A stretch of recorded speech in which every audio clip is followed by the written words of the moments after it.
Hi everyone, welcome back to my channel. In today's video, I want to talk everything about books. So I have been receiving a lot of questions from friends and also people on my DM asking about book recommendations, because I think people's New Year's resolution include something about like reading more books this year.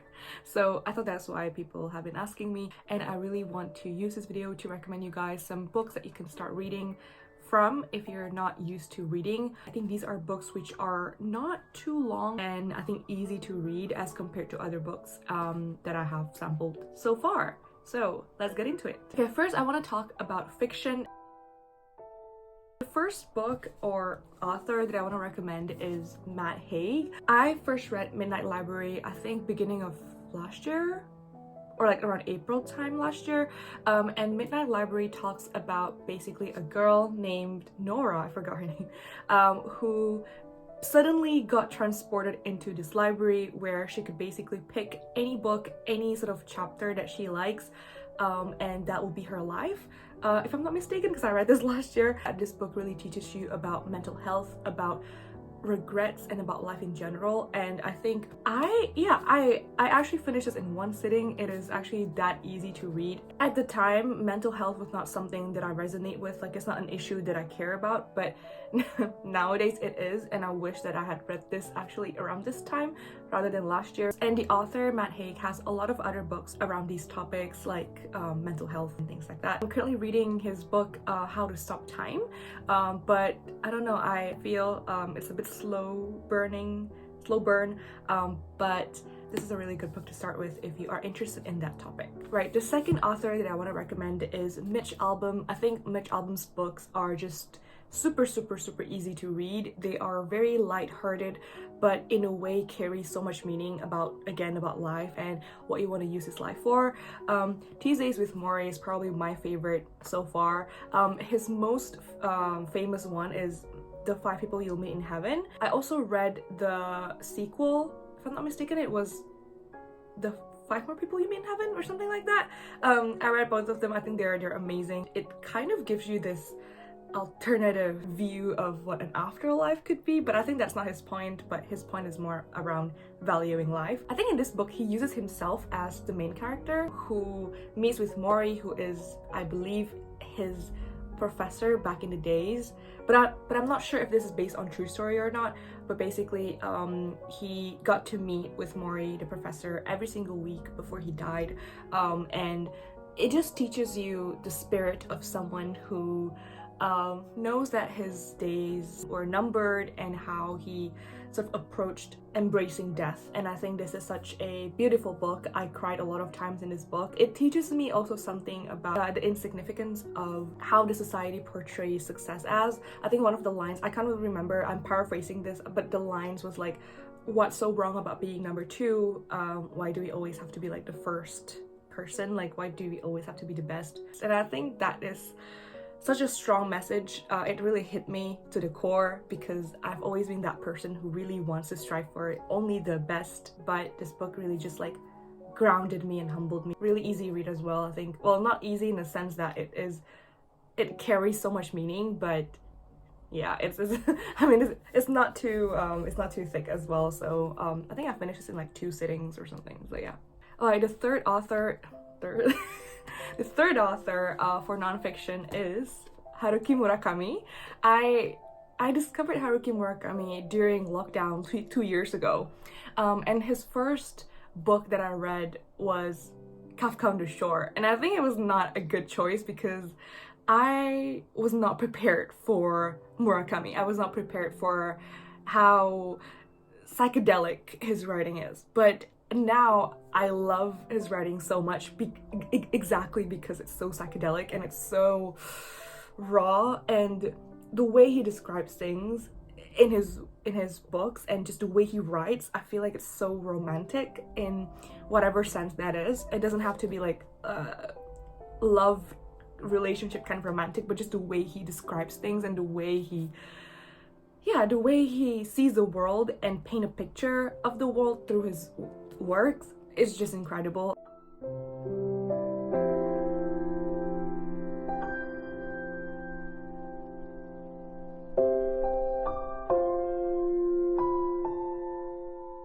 He's like my favorite author, especially for fiction.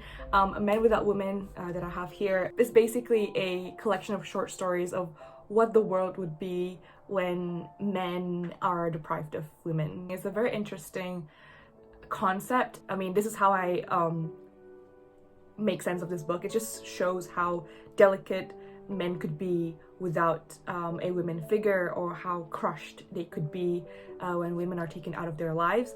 Yeah, I think it's so profound, and I don't use the word profound often, but I just love his writing. I got goosebumps now because I really like Murakami. The other book of his that I really enjoy, that I read earlier this year, earlier 2021, was South of the Border, West of the Sun. But this remains my favorite. If you want to get into Murakami, definitely don't read Kafka on the Shore first. I know that people have been raving about that book, but you have to ease your way into Murakami, I feel. And I think a good short story, this is like super short, is Birthday Girl. I think if you read that and you feel like you like it, I'm pretty sure you'll like the rest of his works. Birthday Girl is short, but it does give you that teaser of what reading Murakami feels like. The most recent one that I finished was Sputnik Sweetheart, and that one was amazing as well. That's probably one of my favorite after Men Without Women. And also, one thing about Murakami that I really like is that I don't think the point of his book is the plot or the end and the beginning, because his books tend to be very cliffhanger-ish. Like, there's no resolution towards the end, but there's always learnings, and there's always like this kind of clues, like little clues about life that you just get out of it, that takes some pondering and some kind of like reflecting before you really understand what it means. And I usually just like Google what it means online, like Sputnik Sweetheart. I googled it, and like a lot of Reddit threads just mention how it's meant to teach us about transformation, about changes and things like that. So yeah, Haruki Murakami. Alright, the final author for fiction is William Andrews, and he writes the Dragon trilogy. I'm not sure if he writes other books apart from these three, but these are the books that got me into reading historical fiction. Okay, so I don't have a physical copy of it because I read it through my Kindle, but it was The Spirit of the Dragon, Dragon Queen, and Daughters of Dragon. I'm pretty sure it's Daughters of Dragon first, and then Dragon Queen, and then Spirit of the Dragon. And it basically tells a story of this girl named Anna.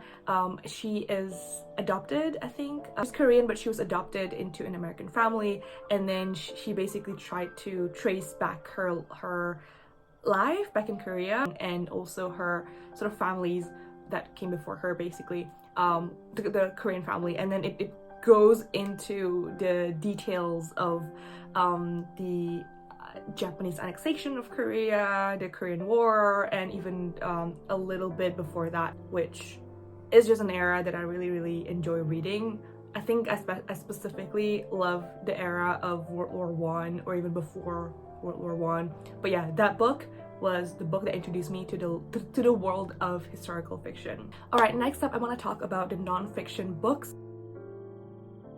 I actually don't have that many non-fiction in my list, although most of the books that I read was actually non-fiction. But for non-fiction, I feel a lot of books are just reiterating what each other is saying, and so it's just really hard for me to find one that I'm like, yes, this is like the best.